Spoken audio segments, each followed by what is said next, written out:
नमस्कार मंडळी. आजच्या गोष्टीचं नाव आहे KYC. तात्या आणि काकी हे वयोवृद्ध दाम्पत्य दारावर आलं आणि त्यांनी डोरबेल वाजवली. तोच दार उघडलं गेलं आणि समोर पाहतो तर त्या दोघांनाही नजरेस पडला तो लोभस असा त्यांचा लाडका मोती. म्हटला तर श्वान आणि म्हटलं तर त्यांचं लेकरूच. सगळं निमूटपणे ऐकणारं आणि जीवापाड प्रेम करणारं कुटुंबावर. त्या सर्वांचाच खरं तर मोती हा लाडका. त्यामुळंच दार उघडताच त्याचं दर्शन झालं आणि तात्या आणि काकी अगदी खुश झाले. अरे वा, मला वाटलंच बरं का, घरी कोणीच नसेल. ये बाळा बाळा, ये बाळा, लवकर ये जवळ, तुझ्यासाठी मी काहीतरी आणलंय.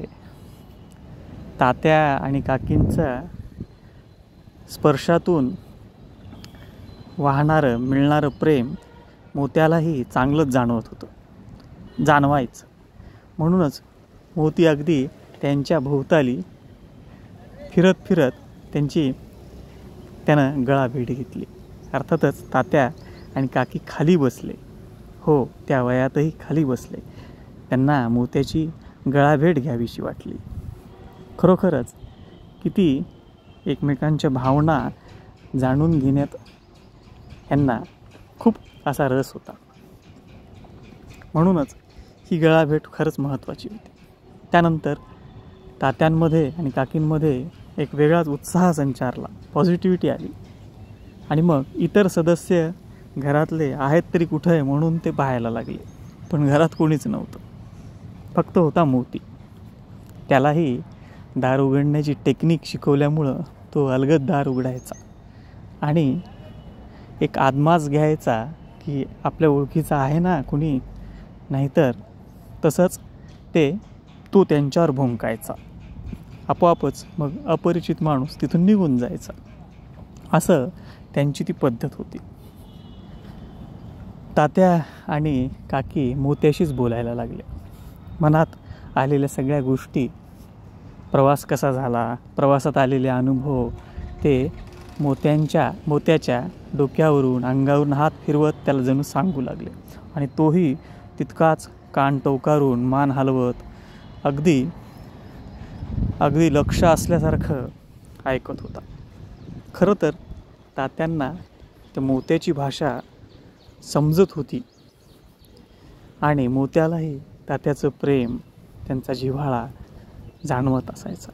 म्हणूनच तोही खुश होता. तो इकडून तिकडे उड्या मारत होता. काही वेळातच त्यांचं जेवण आटोपलं आणि मधल्या सुट्टीमध्ये त्यांचा मुलगा आणि सुनबाई घरी आले होते जेवण्यासाठी म्हणून. दोघेही नोकरीला आणि पोरं शाळेत. मुलांची आणि आपल्या मुलाची म्हणजे नातवांची आणि मुलाची आणि सुनेची भेट म्हणून फारच कमी. संध्याकाळी नातवंड शाळेतून आले, काहीशे थकून भागून, पण समोर येताच आल्यानंतर त्यांना आजी आजोबा दिसले आणि त्यांचा सगळा थकवाच निघून गेला. शाळेतल्या सगळ्या गोष्टी त्यांनी भरभरून सांगितल्या. दुसरा दिवस, तिसरा दिवस, चौथा दिवस, असे 8 दिवस ते आजी आजोबांसोबत नुसती धमाल करत होते. ते पाचीही जण म्हणजे 2 नातू, आजी आजोबा आणि मोती, असं त्यांचं अशी एक सुंदर त्यांची गट्टी जमली होती. आणि ते सर्व सायंकाळी बागेत फिरायला गेले. असं त्यांचं नित्य सुरू होतं. पण एवढ्यात तात्यांच्या एक गोष्ट लक्षात आली, ती म्हणजे आपल्या मुलाचं आणि सुनेचं मुलांकडं म्हणजे नातवांकडे अजिबातच लक्ष नाही. ते त्यांचेच वाढत आहेत. आईवडिलांचा सहवास म्हणून त्यांना मिळत नाही आहे. मग त्यांच्यात एक वेगळी चिडचिड त्यांना दिसत होती. हे त्यांना स्पष्ट जाणवत होतं आणि हे आज अजिबात बरं नाही हे त्यांना वाटत होतं. काहीतरी केलं पाहिजे. पुढचे 8 दिवस तसेच गेले. नवरा बायकोला ही गोष्ट पसंत पडत नव्हती. एके दिवशी त्यांनी मुलाला आणि सुनेला सुट्टी घ्यायला सांगितली. आज घरीच बसायचं सुट्टी घेऊन. हे काय बाबा, सुट्टीचं काही कारण हवं की नाही, काहीतरी काम हवं, विनाकारण घरी कसं बसायचं. अरे बाळा, थोडंसं आठव, तुझं बालपण आठव. आपण एवढे बिझी होतो का? तू किती रिकामा होता, मलाही कामं होती, मी पण नोकरी केली, पण मी तुमच्यासाठी वेळ देत होतोच की नाही. हो ठीक आहे बाबा, ते गावाकडचं जगणं, शहरात एवढा वेळ असतो का? ठीक आहे, हेही मान्य, पण मुलांसाठी वेळ द्यावाच लागेल की नाही. आज आपण आजूबाजूला काय घडतं आहे, जगात काय घडतं आहे, आपल्या क्षेत्रात काय घडतं, आपल्या करिअरमध्ये काय घडतं, आपल्या ऑफिसमध्ये काय घडतं, ह्या गोष्टीविषयी आपण अपडेट ठेवत असतोच की नाही. तुमची पिढी ठेवते की नाही? हो बाबा, ठीक आहे, ह्याचा आणि त्याचा काय संबंध. अरे पण ज्यांना तुम्ही जन्म दिला आहे, ज्या मुलांना, त्यांच्या भावना काय आहेत, त्यांच्या सध्याचा स्टेटस काय आहे, इमोशनल स्टेटस काय आहे तुमच्याच भाषेत, हे तुम्ही जाणून घेता का? त्याची आवड काय, त्याचा छंद काय, आणि हे सगळं सोड. तुम्ही जन्म दिला आहे दोन्ही मुलांना, मग त्यांना तुमचा सहवास हवा की नको? तुमचा सहवास हा त्यांचा हक्क आहे का नाही, हे तुला मान्य आहे की नाही? ठीक आहे, तुम्ही करिअर माइंडेड आहात, करिअर ओरिएंटेड तुमचं सगळं लाईफ आहे, पण इतकं धावायचं का त्या मुलांचा सगळा हक्क हिरावून फक्त आपलं करिअर, आपला स्वार्थ?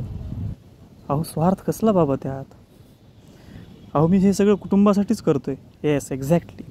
मग तू बँकेत गेल्यानंतर याच महिन्यात KYC पूर्ण केलं होतंच का?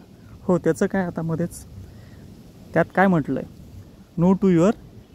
नो युअर कस्टमर, असंच ना? हो बरोबर आहे. अरे मग हीच पॉलिसी, हाच नियम आपल्या घरात का लागू करत नाहीत आपण? समजून घेतलं पाहिजे ना, जाणून घेतलं पाहिजे. म्हणजे काय म्हणायचं बाबा तुम्हाला? अरे नो युअर चाइल्ड, सिम्पल. तुमच्या मुलांना, आपल्या अपत्यांना, आपल्या पोटच्या बाळांना समजून घ्या, जाणून घ्या.